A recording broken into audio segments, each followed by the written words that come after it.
That day, my ex-husband showed up at my parents' house for the first time in 10 years. We're moving in as a couple here. You're in the way, so get out. What? Ignoring my astonishment, my ex-husband continued. My wife, Maria, is pregnant, you know. Yeah. My ex-husband had left me 10 years ago for a junior colleague. We just want to create a good educational environment for the child we are expecting. We can make better use of this house than a lifelong singleton like you. He showed up after 10 years, selfish as ever. Then he threw those incredibly rude words at me, and I just sighed and shook my head.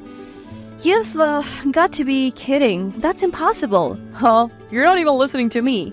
Ted, do you even know who lives in this house now? As soon as the figure appeared behind me, my ex-husband turned pale and started trembling.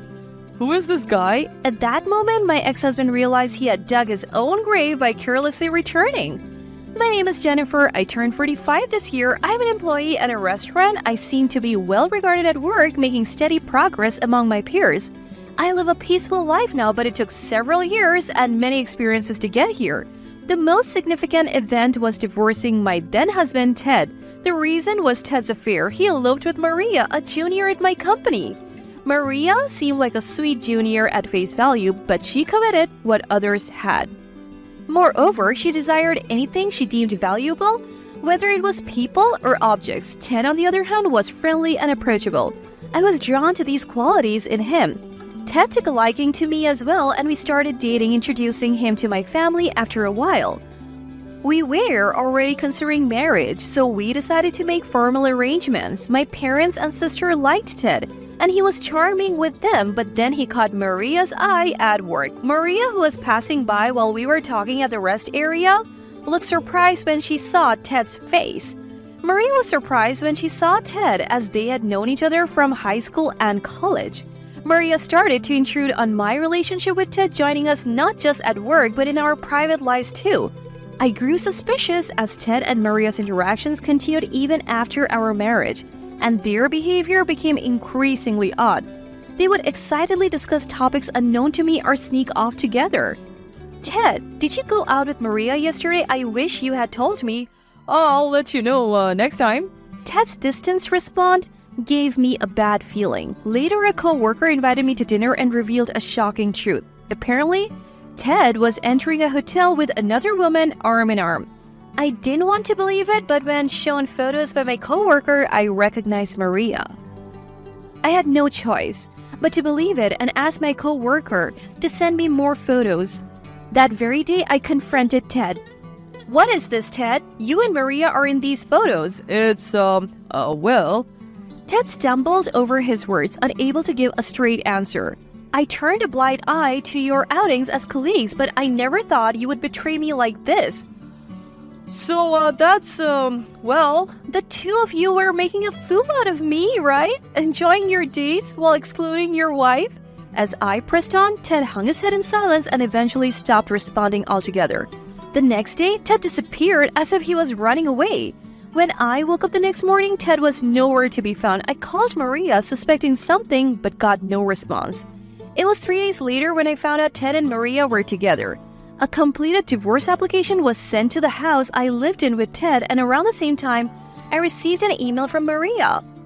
And in that email from Maria, there was only this one line. Jennifer, I'm sorry, I'll be happy with Ted. A single email like this was, of course, not something I could accept. But I had no way to protest, so I didn't know their whereabouts or how to contact them.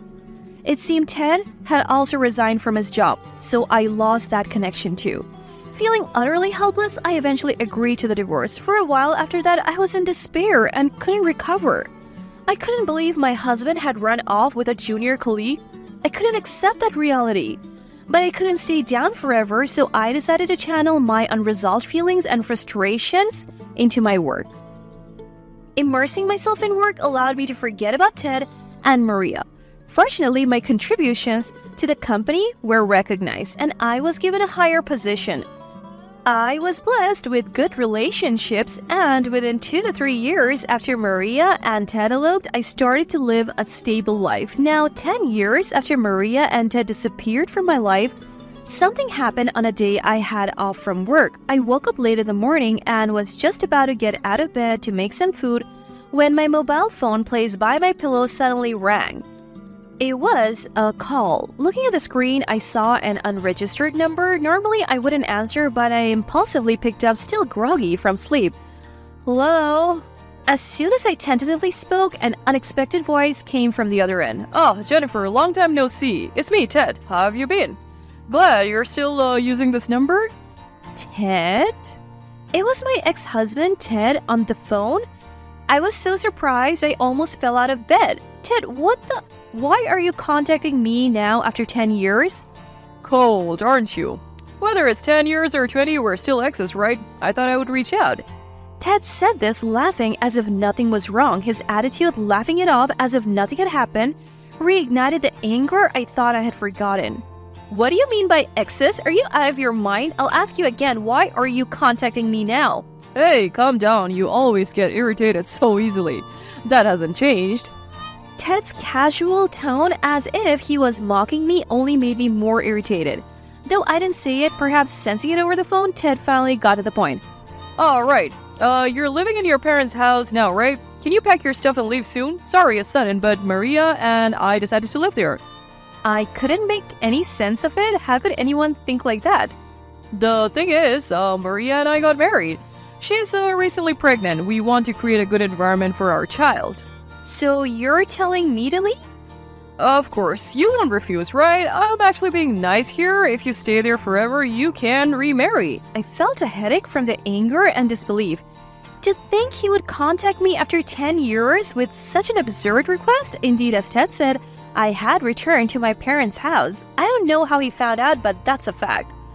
You think I'll agree to such a thing? Huh? Why should I happily vacate my parents' house for you two? Are you stupid? You must be. As I sharply retorted, Ted seemed to get upset and snapped back in a harsh tone. Huh, sorry. I guess at 45 and infertile, you wouldn't be able to remarry anyway.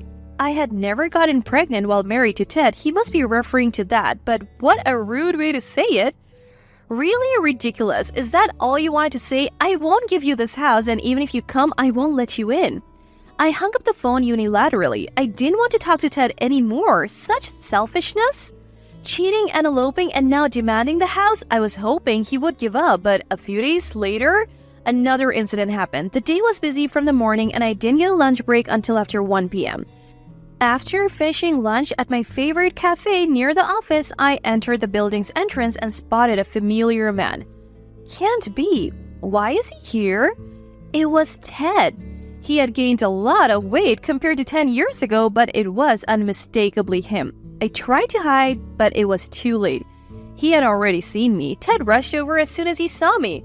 Oh, there you are. I've been waiting. About our previous conversation. When can you move out? Preferably by next month? I don't know what you're talking about. I already refused that. It's unbelievable that you would come all the way to my office. It's unpleasant. So please leave immediately. You're still saying that? Surely it makes more sense for our family and our upcoming child to live in that house than for you to stay there alone, right? Just stop it. No matter how much you ask, it's impossible. And don't drag me into your selfish actions after cheating and eloping. As I spoke forcefully, Ted finally furrowed his brow and raised his voice. What did you say? I cheated because you were infertile. If you had been able to have children, I wouldn't have cheated. It's all your fault, so provide a place to live. Are you serious?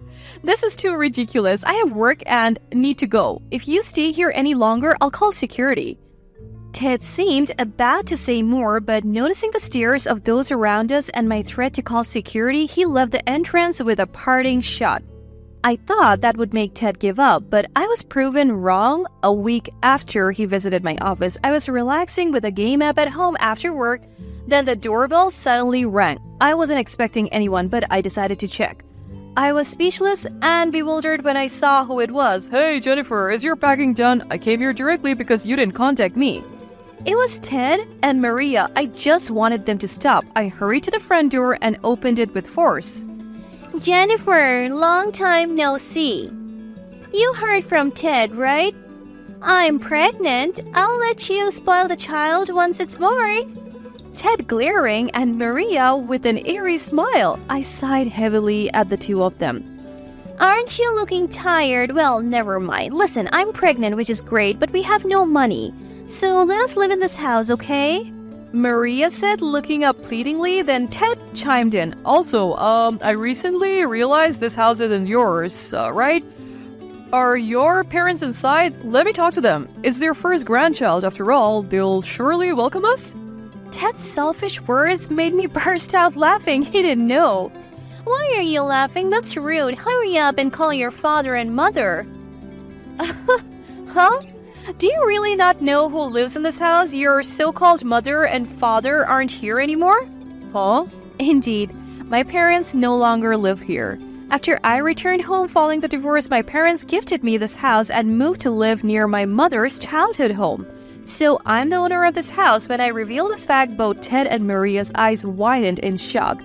Understand, this house is mine and I have all the decision-making power. Your selfish plans end here. I clearly stated my position, but Ted still persisted. Then, how about you let us move in with you? Come on, let's live together like old times, the three of us. It'll be great. That's a great idea. Jennifer, it must be lonely living in such a big house all by yourself, right? If we live together, everyone will be happy. The two of them, still stuck in their selfish plans, came up with this absurd idea. As I was about to retort in dismay, someone called out from behind me. What's all this noise, Jennifer? Something going on? Seeing the person who appeared behind me, Ted and Maria suddenly fell silent and turned pale. Are you serious? Who is this guy? Sorry for the noise, but you have come at just the right time. See, these are the ex-husband and junior colleague I told you about.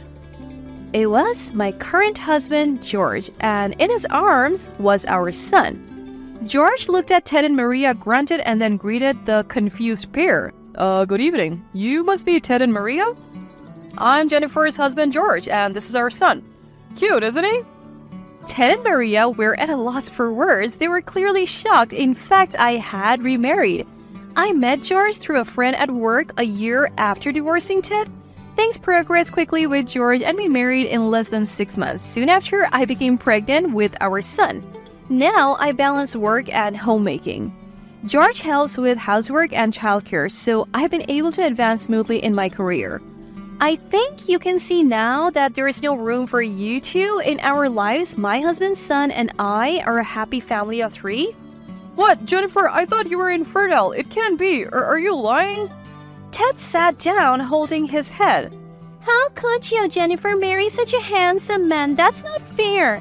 Not fair. Maria stamped her feet in frustration. Then George looked down at them with a cold gaze and said, Whatever you two think, that's the situation. Now please leave. If you ever come near my precious family again, I'll call the police. Got it?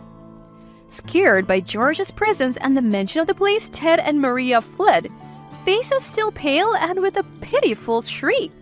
2 days later, Ted called me again, wanting to end this once and for all. I was about to hang up and block his number, but after being harassed at work, I decided to listen to his final say and answered. What do you want now? George already told you to stay away, didn't he? Don't say that, please. Maria and I have nowhere to go. We're living in a hotel and we're out of money. We can't even return to our parents' homes. Ted said that after they eloped, they resigned from their jobs and lived off part-time work. But after Maria got pregnant, Ted had to cover all the living expenses, leading to financial and physical hardships. Remembering me, they planned to sweet-talk me into leaving my house. However, their plan failed due to George and our son's presence. They tried relying on Ted's parents, but they had been disowned after the elopement scandal 10 years ago. It's a natural reaction. Please, I'll do anything to make up for what happened 10 years ago, so... It's too late now. Goodbye. After hearing his troubled state, I hung up and blocked his calls and emails. This was the last time Ted and Maria appeared before me. Later, I heard from a mutual friend that Ted, undeterred, cheated again. It turns out Maria's pregnancy was a complete lie, a ruse to get me out of the house. Ted, unaware of the truth, felt betrayed when he realized there was no pregnancy. He had eloped for a child, and with no child in sight, he saw no need for Maria. and repeated infidelities due to his desire for a child. Ted and Maria broke up after a big fight. I later received a letter from Ted stating he was diagnosed with male infertility and regretted the elopement. I ignored the letter, and George, in a fit of anger, tore it up and threw it in the trash. There were no more letters after that, whether Ted gave up or never expected a reply. After being tossed around by my selfish ex-husband after 10 years, I decided to forget about it and move on with my own life. Now I live peacefully with my kind and caring husband, George, and our adorable